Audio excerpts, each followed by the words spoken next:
weapons in Ukraine and possibly creating false flag operations to use them. What is the evidence to back that up beyond what you said in the tweet that it's a pattern from Russia? Is there more to this than it just being a pattern for them?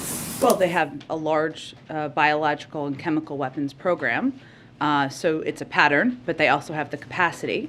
Well, I'm not going to get into specific intelligence. We look at all of those factors. And we also know, and one of the main issue that prompted my Twitter thread yesterday was that Russia has a history also of inventing outright lies like this, which is the suggestion that the United States has a chemical and biological weapons program, or Ukraine does, that they're operating. Russia is the country that has a chemical and biological weapons program. So the objective was to make clear the inaccuracy of the information, the misinformation they're trying to put out, and make clear to the world that they not only have the capacity, they have a history of using chemical and biological weapons, and that in this moment we should have our eyes open for that possibility. Would use of chemical or biological weapons be a red line for the president in terms of direct U.S. involvement in the war over there? We are directly involved. We are providing $1 billion in security assistance. We are the largest provider of that. We are providing humanitarian. With the U.S. military going and engaging in Ukraine and fighting a war against Russia, we don't have any intention to do that. Go ahead. Oh, go ahead, Darlene. Go ahead. Last one. One other one. The Defense Intelligence Agency, the director told Congress today that his agency underestimated the Ukrainian military's preparedness and will to fight. Is that the assessment? Does the White House share that assessment? We do, and I think, Darlene, the world does. I mean, I think when we saw the preparations of President Putin and the Russian military on the borders of Ukraine, we saw the power of the Russian military, we saw the intentions of President Putin, and I don't think anyone anticipated the level of courage, of bravery, of capacity to fight back that we have seen in the country. At the same time, we've also seen some miscalculations by President Putin as well in terms of that capacity and willingness, but also in terms of their own planning and logistics of their military. And then lastly, can you just talk a little bit about the fate of the COVID money, the $15 billion that Speaker Pelosi took out of the bill yesterday? I mean, how confident is the White House that you will ultimately get that money? Absolutely. Okay. I just wanted to let you continue. Well, we need this money. So without additional resources from Congress, the results are dire.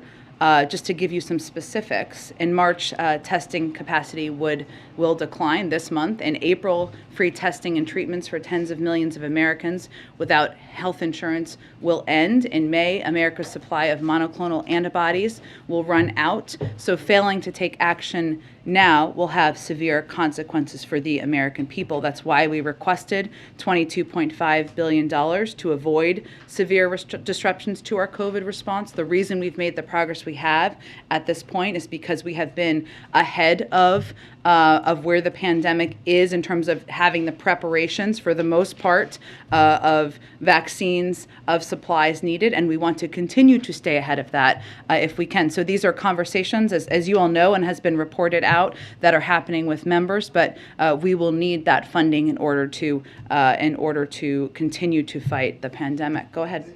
Just to follow up on Darlene, are you detecting any sign of any imminent use of chemical weapons over there? I'm not going to get into any intelligence. Obviously, we continue to assess the declassification of that, as you know, Steve, as we have done throughout the course of the last several weeks. But what we endeavored to do when we put out that information yesterday is to remind the world of the large biological and chemical weapons program that Russia has, the fact that they have used it in the past against dissidents on their soil and on NATO soil, that they and that they were taking a step to put out misinformation about our own programs, capacities, and those of the Ukrainians as well. And the President spoke this morning with the President of Turkey, Erdogan. Did they discuss access to the Black Sea? Do you know? They had, I know we just put out a readout that you should all have. They had a constructive, lengthy call. I believe it was almost an hour, if not an hour. And the president is very grateful to the role that Turkey is playing and has played even earlier today in hosting diplomatic negotiations at this moment in time. But in terms of additional specifics, there's not more I can get into from here. Go ahead, Caitlin. Thanks, Jen. I just want to be totally clear. Are you saying if Russia does conduct a chemical weapons attack in Ukraine, there will not be a military response from the United States? I'm not going to get into hypotheticals. What we're saying right now is they have the capacity and the capabilities. I'm also not going to get into intelligence. But the president's intention of sending U.S. military to fight in Ukraine against Russia has not changed. But that sounds like even if there is a chemical weapons attack, that calculus will not change. So I just want to be clear on what the U.S. response would be. Again, there has not been a chemical weapons attack. We are conveying to all of you what the capacity and the capabilities of Russia are, what steps they have taken in the past. Let's hope we are not having a discussion about that, but the president and our NATO partners have not changed their assessment about their plans to send U.S. troops in. Would President Biden let a chemical weapons attack in Ukraine go unanswered by the United States? We have not let anything go unanswered that President Putin has done to date. We have not let anything go unanswered to date, any steps that President Putin has taken to date. What that would look like, I can't give you an assessment of that from here at this point. One other question. The U.S. says their assessment is that Ukraine has planes that they could use. They don't think it would be effective to send more aircraft to Ukraine right now. Ukrainian President Zelensky has pleaded for more aircraft, saying that they desperately need it. So I guess the question is, how do you square the U.S. assessment with what President Zelensky, who is on the ground in Ukraine, says that he needs for his Air Force? Well, I would say first, the U.S. military is one of the best militaries in the world. What we're basing our assessment on is both our intelligence assessment and the assessment of our military experts, who have been, of course, in touch with their counterparts in Ukraine and our NATO allies and partners. And what they assessed was that adding aircraft to the inventory is not likely to significantly change the effectiveness of the Ukrainian Air Force relative to Russian capabilities. The Ukrainian Air Force has several squadrons of fully mission-capable aircraft, and although Russian air capabilities are significant, their effectiveness has been limited due to Ukrainian strategic, operational, and tactical ground-based air defense systems, surface-to-air missiles, and manpads. And so the other detail is, how are we going to continue to provide assistance that is helpful to them and most effective and most useful to them in this moment? And the assessment of our military has been that continuing to provide defensive assistance and materials in that form is what is most useful and effective at this point in time. Go ahead. Thank you, Jen. Just to follow up on the COVID aid bill, you said the conversations are going on, but if this bill has the dire consequences that you just described, where else can you go to get money for testing and treatment? Is there money in other parts of the government? I mean, if there's not going to be a standalone bill that gives you it, what are you going to do? You'd need additional supplemental assistance. And what do you think the chances of that are? It is essential we get that assistance, otherwise we will not be able to, as I just outlined, Mara, and I appreciate you asking the question again for further clarification, we will have to stop a number of components of our program that are essential to the American people. So you're saying there's no way you can get money move money around that's already been appropriated? Well, again, I think that if we had that money to move around, we would be moving it. And our assessment is that we need this additional funding in order to meet the needs of the American public. And I would also note that a lot of these programs are widely popular across the board, regardless of your political affiliation, providing antivirals, providing tests, providing free vaccines. Those are all programs that we're talking about continuing. And I just have one more question on another subject. The administration has been criticized for putting sanctions on one dictator and then going hand in hand to other dictators like Venezuela. How do you explain that? Well, I think our engagement with Maduro, who we don't recognize, as you know, as the leader of Venezuela, but who is detaining American citizens, was to bring American citizens home. That was our first priority in those engagements. There is not, so as you're all assessing. Nothing to do with energy? There are a range of topics that we discussed.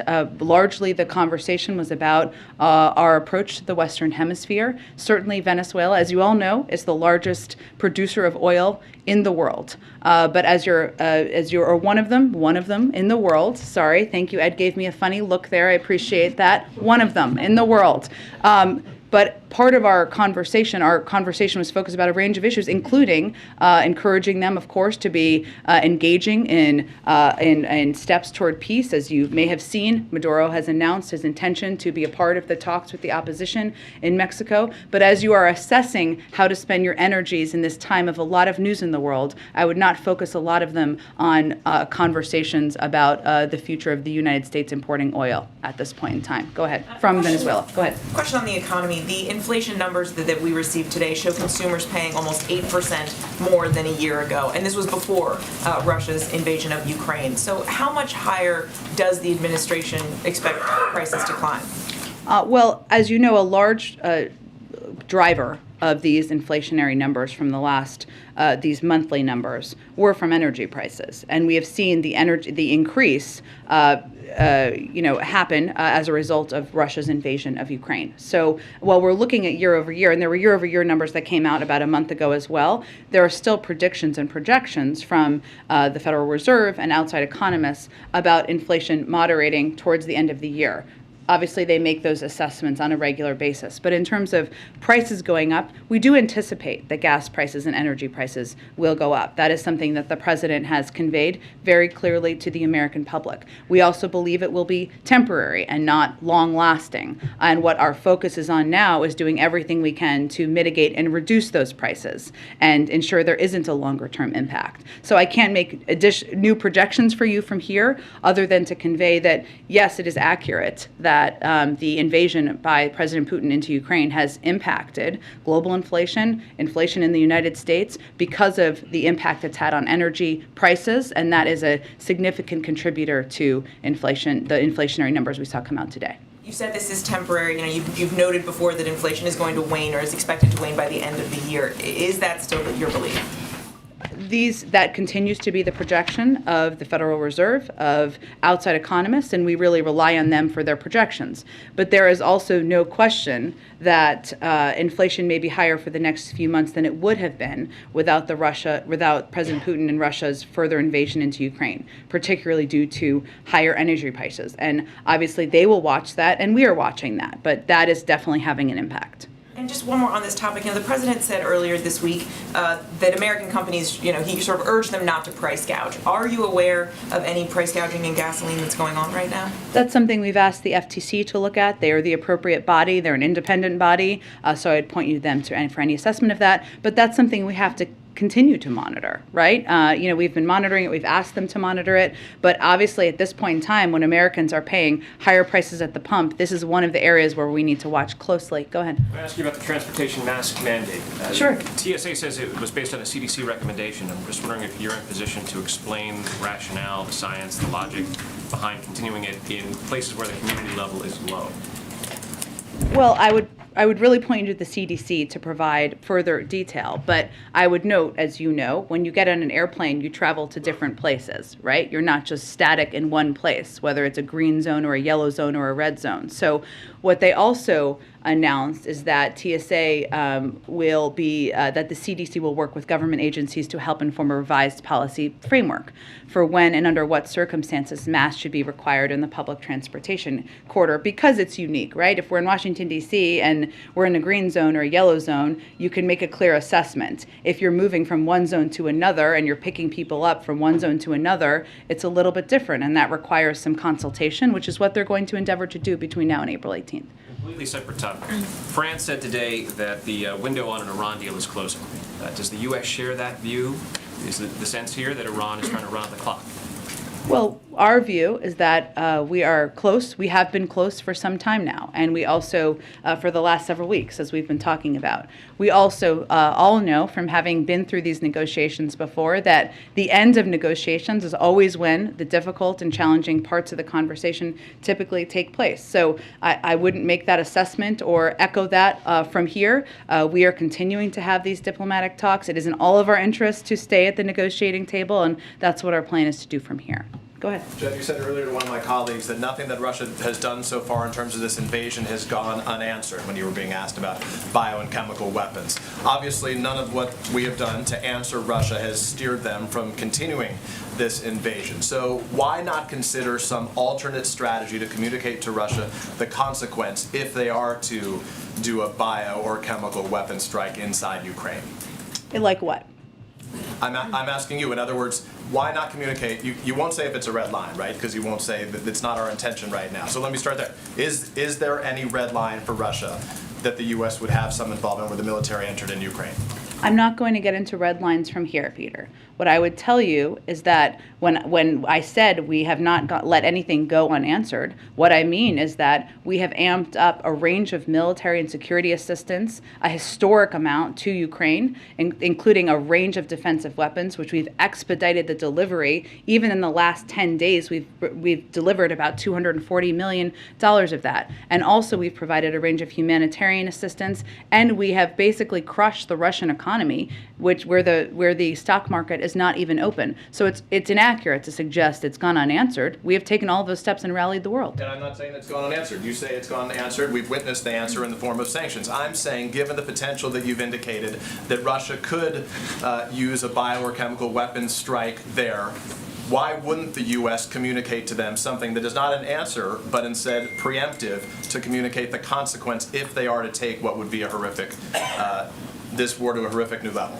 The president's first and most important objective is the national security and interests of the United States and being clear and direct with the American people. He has been clear and direct with the American people. He is not intending to send U.S. troops to fight in Ukraine against Russia, to start another war, that would be an escalatory step that would not be in our national security interests and not in the interests of NATO. What we have conveyed is Russia's capabilities, their capacities, and their pattern of using chemical and biological weapons. And so what does he say then? That's the message to the American people. His responsibility to them, of course, is before any other. What does he say to Vladimir Putin if those at the head of the Russian government are considering that? What do you say to them watching right now? We have been very clear, and our actions have been the evidence of this, that there will be significant consequences for every escalatory step that is taken by President Putin and the Russian government. Follow on this then very quickly as it relates to the MiGs. You guys have said you closed the door on supplying combat aircraft to Ukraine right now, the transfer of MiGs. We heard from the Pentagon, your colleague there, John Kirby, said it was high risk. Mitt Romney today said there was a sentiment that we're fearful about what Putin might do and what he might consider an escalation. It's time for him to be fearful of what we might do. Why is it not a risk, a higher risk, to wait? To wait to what? We're not supplying, to not act in providing MiGs to the Ukrainian country. We said that's a high risk. Why is that a higher risk than not providing them? We're already witnessing civilians die as we speak. Well, I would say what our assessment is based on is how to prevent a world war here, Peter, which is a significant weight that the intelligence community, the Defense Department, and the President of the United States weighs at every moment in time. And they weigh, and I would note that that there was also, I thought, a very interesting comment that was made that is important, I think, for people to understand how we look at this, which is that there's an escalation ladder, right? And there's a difference between an anti-tank weapon, a shoulder-fired missile, an aircraft, and a fighter jet that could cross a border and actually conduct operations on Russian soil. So how we assess things is what kind of assistance can we provide that will be the most impactful, if humanly most impactful in protecting, defending, providing assistance to the Ukrainian people as they are fighting courageously and boldly. We are also trying to prevent ourselves from taking steps that would be further escalatory. I don't think we have held back in any capacity in providing assistance, having the backs of the Ukrainians, but we are not going to do things that we think are not in the interest of the United States or our NATO allies, and that is where the bar is for us. Go ahead. Thank you, Jen. We just heard you say again that you think inflation is going to be temporary. We've heard you say that it was going to be temporary since last spring. So how long do you guys think temporary is? Well, again, Peter, I think what we do is we rely on the assessments of the Federal Reserve and of outside economic analysts who give an assessment of how long it will last. The expectations and their assessment at this point continues to be that it will moderate by the end of the year. There's also no question that when a foreign dictator invades a foreign country, and when that foreign dictator is the head of a country that is the third largest supplier of oil in the world, that is going to have an impact, and it is. And so to that point, inflation goes up today. The president's statement blames the Putin price hike. Are you guys just going to start blaming Putin for everything until the midterms? Well, we've seen the price of gas go up at least 75 cents since President Putin lined up troops on the border of Ukraine. And last month, the statement didn't mention the Putin price hike. It mentioned inflation because of the pandemic. Why is that? Well, Peter, last 2 years, there was a global pandemic. Everyone who's global economists have all agreed that that has been the biggest contributor to date of inflation because of the impact on the supply chain. Obviously, global events impact the global economy, as well as global inflation. And the price hikes as a result that have escalated over the course of time of President Putin's further invasion of the impact on the global oil markets are, of course, having an impact. President Biden has hosted electric vehicle stakeholders here at the White House. Would he host oil and gas producers, the people who are the most affected by the Putin price hike? Well, the oil and gas, I have nothing to preview or predict for you in terms of him hosting oil company executives. Is he open to that? I don't have anything planned on the schedule for that front, but I will tell you that the president has been clear that he believes they have the tools they need, 9,000 unused permits. They have the capacity they need to go get more oil here in the United States, and he'd encourage them to do that. Go ahead. Just one more about electric vehicles. You guys are pushing electric vehicles today. This is a president who always talks about the power of our example. Mm-hmm. Does he own an electric vehicle? Presidents of the United States don't do a lot of driving. He's posted videos where he's revving the engine of his Corvette in Wilmington. He owns cars. And he also has driven electric vehicles as president, as to give a model to the rest of the country. Does he own one? I think the president's record on this is clear, Peter. Presidents of the United States, current and when they are no longer, typically are not doing a lot of driving. Go ahead. Jen, the vice Go president ahead. expressed support for a war crimes investigation into Russia.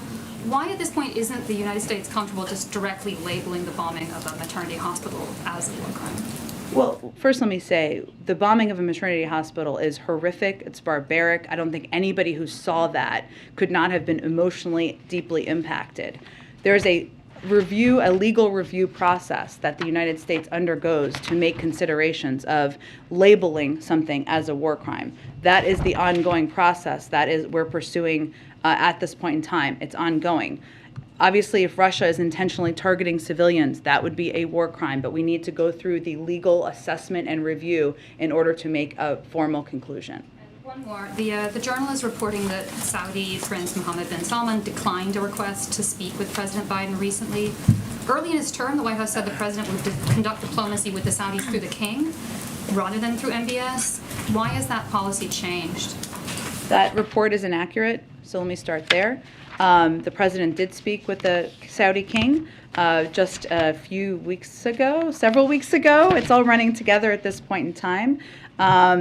There were a range of issues and global issues that we can continue to work together on, including deterring Iranian-enabled attacks against civilian targets in Saudi Arabia, supporting UN-backed efforts to end the war in Yemen, ensuring the stability of global energy supplies. And the president's focus is really on our relationship moving forward, where we can work together, how we can work together on economic and national security here at home, and he looks forward to that continuing. Does it remain the policy that he will only be conducting diplomacy through the king? Well, he is his appropriate counterpart, but again, there are different leaders who attend different global events from a range of countries, including Saudi Arabia. So if the Crown Prince had been at any of the global events that the president had recently attended, I'm sure he would have engaged with him, but he was not. Go ahead. Thanks, Jen. Senator Manchin said today that he supported the Republican plan to move forward with 4 out of 5 Fed nominees. I know that you're going to say that Republicans on the Banking Committee should just get back to work and allow the entire slate to go forward, but the president also said during the State of the Union that these nominees were crucial to the fight against inflation, and we saw today, obviously, that's still a pressing concern. So I was wondering if you could walk me through why you wouldn't take what Senator Manchin called a win, get 4 of your 5 nominees. Is it because Sarah Bloom Raskin herself is crucial to this fight in inflation? Is it that you're worried about a slippery slope in the Senate? Like, why not take the 4 out of 5? I know you give a little bit of a preview of what I might say there, but one, we don't have any change in our approach or policy here. The committee should hold an up or down vote on all 5 nominees. It is important to note that it is not a lack of votes on the committee to move these nominees forward.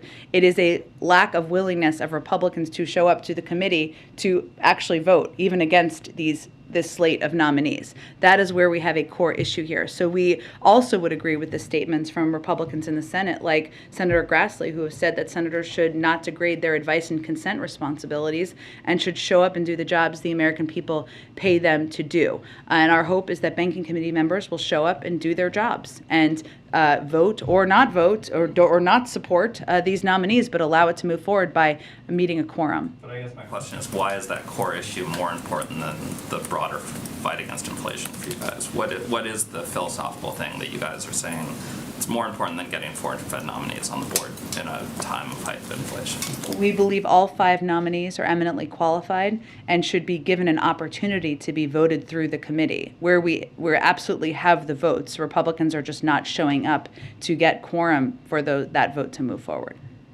All right.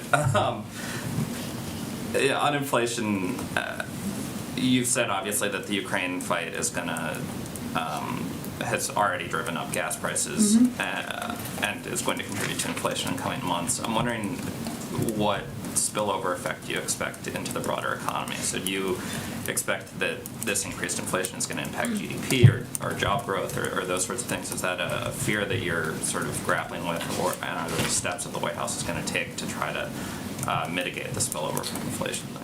So we will clearly continue to monitor all of the risks and the impact. But right now, we believe the United States economy is positioned well to deal with the challenges ahead. Given, since the president took office, we've seen a historic recovery. We've added 678,000 jobs last month and 7.4 million jobs since he took office. We've seen the fastest decrease in unemployment on record and the fastest economic growth in nearly 40 years. So clearly, and you heard the President of the United States talk about this in the State of the Union, inflation and costs are an issue that we will continue to focus. It's a top priority for him. But in terms of the strength and stability of the economy, we do feel we are continue to be positioned well to deal with the challenges ahead. Go ahead. I wanted to ask on refugees, and Sure. obviously there's been about 2 million people, 2 million Ukrainians who have already left the country, and I know you've said from the podium that most will likely want to stay in the area in Eastern Europe, but I'm wondering what steps would the administration consider to take in more refugees now? I know some advocacy groups have talked about, for example, admitting Ukrainians who already have pending visa applications as refugees. Are there steps that the White House, the administration would do now to admit more in the United States?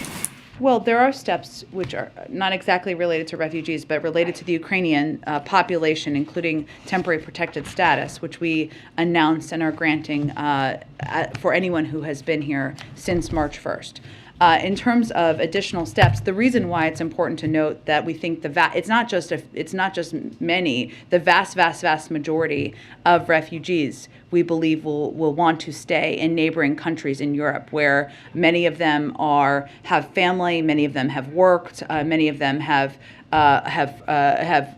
friends and others. So that is our assessment. That is why we are continuing to provide humanitarian assistance to neighboring countries who are providing, who are welcoming refugees from Ukraine, who are providing them the assistance they need in this moment of time. And that's where we feel our efforts are best focused.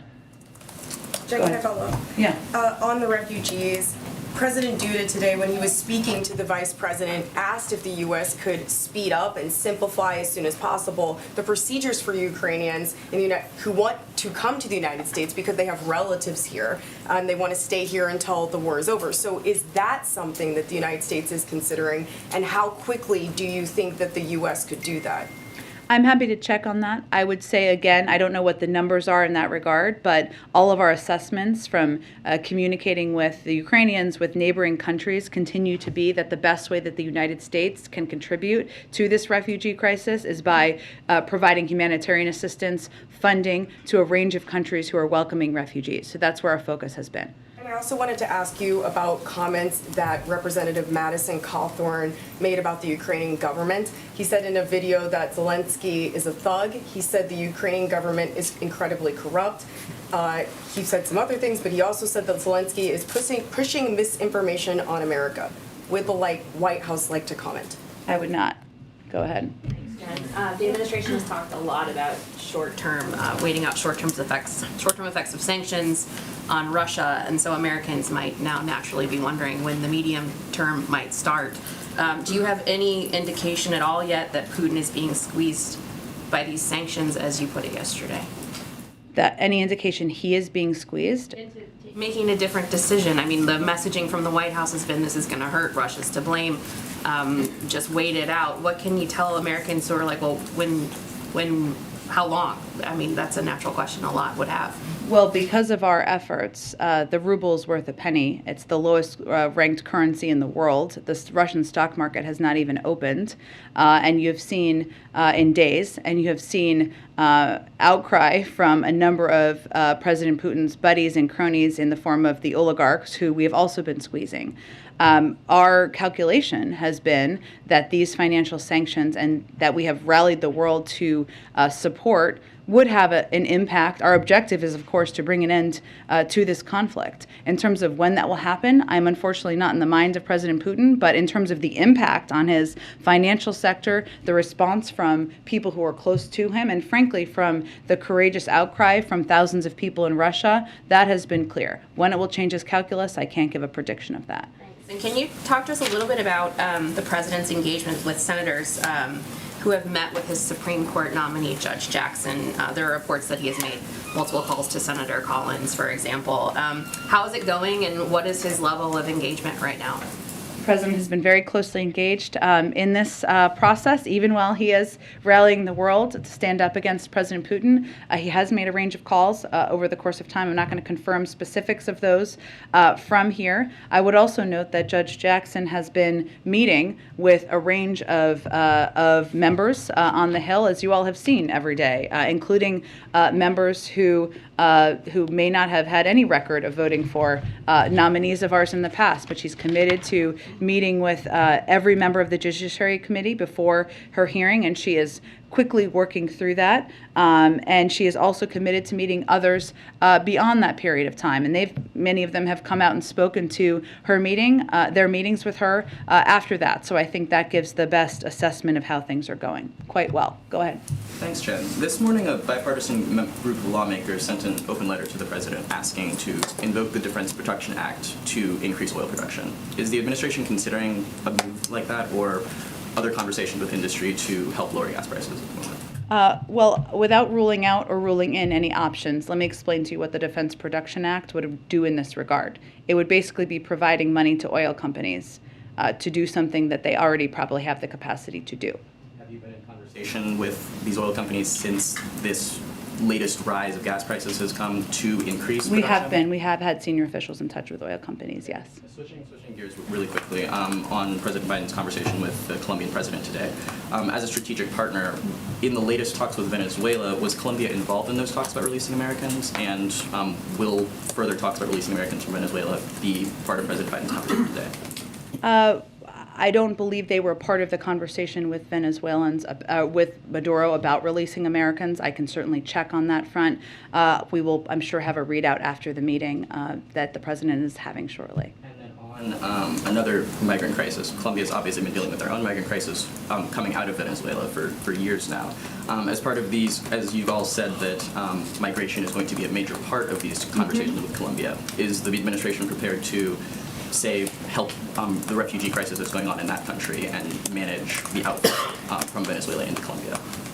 Well, one, they have been a model. Colombia has in many ways in trying to take steps not only to welcome refugees but also to crack down in many ways on migration. That's part of the conversation that the president will have. We have provided a range of assistance in the past, but I don't believe that there's a new assistance package coming today, but that has been part of our engagement with them in the past. Go ahead. Oh, sorry, did I skip you, Ed? I'm sorry. Go ahead. In the readout of the call between the president and Turkey's President Erdogan, wrote that the president appreciated Turkey's effort to support a diplomatic resolution.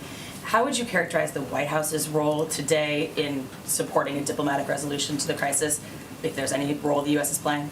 The U.S. is leading the global effort to rally opposition to the actions of President Putin, and we have been engaged with the Ukrainians on a daily basis. We've provided more security assistance, more humanitarian assistance than any country in the world, and there wouldn't be the unity of financial sanctions and actions without the leadership of the United States. So what we're doing is we're putting the Ukrainians in discussions. Is the U.S. playing any concrete role in facilitating these diplomatic talks? We are supporting the efforts by a range of leaders, including Erdogan, including our Turkish allies, including the Israelis, including the French, and others who are engaging directly with President Putin over this. And if I could just ask a follow-up on inflation. You've been getting questions about inflation for months. Sure. And you talked about a lot of work the White House is doing, but it's largely been long-term strategy, right? Supply chain work, supporting manufacturing in the U.S., semiconductors. It's the Americans that woke up with another round of headlines about inflation this morning. Is there something you want to point to that's what the White House is doing to provide short-term relief, like immediate relief to the rising costs? I would say that a huge part of what we've done has had an impact already. One is obviously inflationary pressures have been caused by the pandemic, and getting the pandemic under control, which has been the president's top priority, has the biggest impact on that. We've seen hospitalizations go down. We've seen people return to the workplace. We've seen 99% of schools open across the country.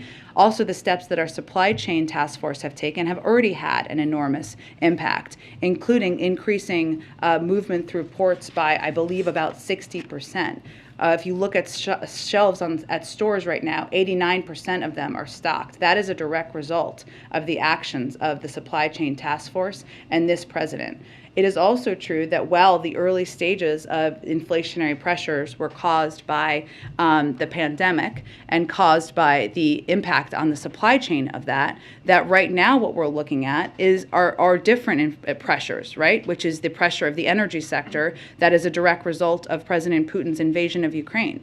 And what we are doing in that regard is leading the world in responding to that and looking at every option possible, including coordinating a coordinated release from the Strategic Petroleum Reserve to ensure we're increasing supply to reduce prices. So I would say that there are a range of steps that have already had an enormous impact across the board on addressing inflationary pressures, but we also are dealing now with a new challenge that is why we're seeing the inflationary pressures go up. Go ahead. Just to follow up on your point that you said that senior administration officials have been in touch with oil companies about boosting supply. I don't know unless this has been reported elsewhere. Can you say which ones and what the response is? I'm not going to detail it further, but we've clearly met with them and we remain engaged with them as we do with a range of private sector companies. One other on Ukraine, we talked about chemical and biological weapons. As Russia appears to be moving towards encircling Kyiv itself, something that Pentagon officials, you or others have said could take several days, if not weeks. Is there concern about getting enough military equipment into Kyiv in advance of that? Or what would happen, what would be done to make sure that they can still be supplied if this encirclement happens or is underway? Well, what we have been able to do to date is provide, even in the last 10 days since we announced this new package, about $240 to $250 million in military assistance, defensive assistance that, as we noted earlier in the briefing, is what our military has identified as most helpful to them in this moment. We also, thanks to the omnibus and the parts of many parts of that we do like, will now have about $13 billion in additional assistance, some of which we will be able to expedite and provide hopefully rather quickly. We have effectively and efficiently been able to provide a range of assistance to the Ukrainians, and we expect we'll be able to continue to do that. And then there was a helpful but on background and off-camera conversation yesterday about the Colombia president's visit and details of the Venezuela engagement over the weekend. I wanted to clarify one or two things. One of the officials said that there were no talks between us and the regime. We traveled down there to secure the release of detained Americans and to urge a return to the negotiating table. So they did not speak with Maduro government officials about getting the Americans released? Well, we were working to free American citizens. As I said yesterday, detained in Venezuela, obviously that required speaking with those who had detained them. I don't have more details on who exactly was engaged in that from the Venezuelan side. When was the last time U.S. officials had talked to anyone in the Maduro regime or that was holding those hostages before they went to Venezuela? You mean before they were detained in Venezuela a couple of years ago? Before they got there this weekend. When would have been the last It had time? been ongoing for months. Okay. So the timing of this visit, I know they said in the call, for example, this was the result of months of work. Was it prompted by what's going on in Ukraine, their visit? Or was it the result of unrelated months of work? Because there are some looking at this saying they're taking advantage of the Ukraine situation, potential vulnerability, the need for oil in the global supply, not just in the U.S., but globally. This must have been why they went this weekend. Well, the issue of detainees is our first priority. And we are also, as you know, had discussions about a range of issues, even as they were through different channels. But I would note that there have also been developments, including Maduro committing to engage with talks with the opposition that have happened over the last couple of days. But the release of the detainees was not for the exchange for sanctions relief or buying oil. And as I noted a little bit earlier in the briefing, this is not currently an active, while they are a very large producer of oil, this is not currently at this moment an active conversation about importing their oil. So that's where things stand at this point in time. But obviously when there's opportunity to bring American citizens who are detained home, we are going to take advantage of that opportunity. Can I follow up on that? Yeah.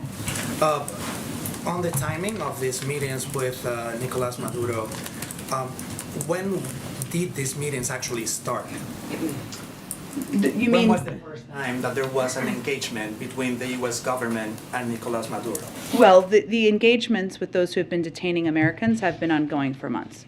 But can you be a little bit more specific? I can see if there's anything more specific I can get you, sure. And also following on that, since the president is already here, I mean, in Washington, D.C., the president of Colombia, Yeah. Van Duque, and about to meet with President Biden, was there any courtesy call from the U.S. regarding this engagement with Nicolas Maduro, given the circumstances and given that President Duque has been one of the most vocal critics in the region against Nicolas Maduro? I'm happy to check and see if there's any more details we can provide on our diplomatic engagements. I would note that our objective here and our top priority was bringing American citizens home. Typically, those conversations and the briefing out of them happens in a very, very small circle, and so I would just note that. But I will see if there's more detail we can provide. Question, if I may. Is there any intention to declare Colombia as a principal extra NATO ally after the meeting with the president or even prior to? Sure. Let's let the meeting happen. We will have a readout of the meeting after the meeting, and I'm sure there will be some developments coming out of it. Go ahead. Can I follow up on the vote that took out the COVID funding? Well, obviously one of the issues that rose with Democrats in the House was the offsets. Was the White House on board with that arrangement, with taking sort of half of that funding from the pre-existing funds, and is that something that would be workable in a standalone piece of legislation? I'm just not going to negotiate on this from here. Our objective is to ensure that there is additional funding so that we can continue to meet the needs of the American people. As I noted earlier, those conversations are ongoing, when we will certainly be a part of them from here in our legislative team. And one more on gas prices. I know you've spoken, I think, about the gas tax before, but there was a group of Democratic governors who wrote a letter to congressional leadership about a potential federal gas tax holiday, something that the president would engage Congress on? We have not taken any options off the table, and including that one. I would just note that the gas tax, if I'm correct here, is about 18 cents. and obviously gas has gone up by a larger amount than that. So we will consider a range of options, but the biggest impact we believe we can have is working through a range of channels to increase supply in the global marketplace, and that is where a lot of our energies are focused on, but we have not taken options off the table. Go ahead. Thanks, Jen. I wanted to follow up on something you said earlier about how the U.S. is supporting the diplomatic talks between the Ukraine and Russia, but has there been conversations about America getting more involved, and is there a point where President Biden needs to bring both sides to the table? Well, I would say that what our biggest focus is on is continuing to support the Ukrainians, the Ukrainian leaders, and we are doing that by being the largest provider of military, security assistance, and humanitarian assistance in the world. And our objective is to strengthen them, boost them as they are participating in these negotiations. I have not, the president has never closed the door to diplomacy. Certainly he has been leading the diplomatic effort largely around the world as we're rallying opposition to President Putin's efforts. But we've also been engaging before and after nearly every one of these conversations with the Ukrainians, with the Europeans, to discuss where we can support and get readouts of all of these conversations. And one more. Former Vice President Mike Pence was at the Ukrainian border today. Did the administration know he was going, and was there any kind of State Department support for him or any kind of official support? I'm certainly happy to check. April, why don't you do the last one? Go ahead. Okay, Jen, two questions. One, I want to find out what's the latest on Brittany Griner, if you have an update, and also what is the end goal when it comes to this situation for the Biden administration? The end goal of the war. Resolution for Brittany Griner in the midst of all of this. Well, we have of course seen the reports. I cannot speak to the specifics of it because we do not have a Privacy Act waiver. But our objective is always to bring American citizens home who are detained in foreign countries. So that will remain our focus, and that's what we'd like to see the end outcome to be. Is this Putin's bargaining chip? Is she Putin's bargaining chip? Again, I can't speak to the specifics of this case, April. I certainly understand why you're asking, but our focus right now on our how we're going to bring an end to the conflict is to support and boost up the Ukrainians, to support diplomatic conversations, and to continue to provide a range of assistance in that light. Speak to specifically why she's detained, all of that, but the end result, can you get into a little bit of the weeds, the minutia, as to what you're doing and how to bring her back? I cannot speak to that from here.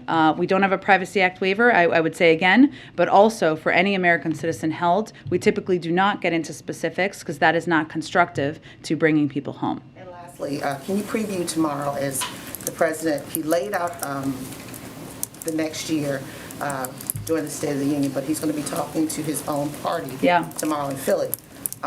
What can you give us a little bit of a readout of what he's going to say specifically? I'm trying to get a little bit more as it relates to the CBC. What is he going to say to them? Because he didn't have as much equity and inclusion in the State of the Union as some would have hoped for. Well, I would say I have not reviewed the remarks with him yet, or the remarks yet, so I am not in a position yet to give you a preview of what he's going to say. He's looking forward to traveling to Philadelphia tomorrow to speak with the caucus. I'm sure we can get you all something on that later this afternoon. Thanks, everyone. What's your end game in Ukraine?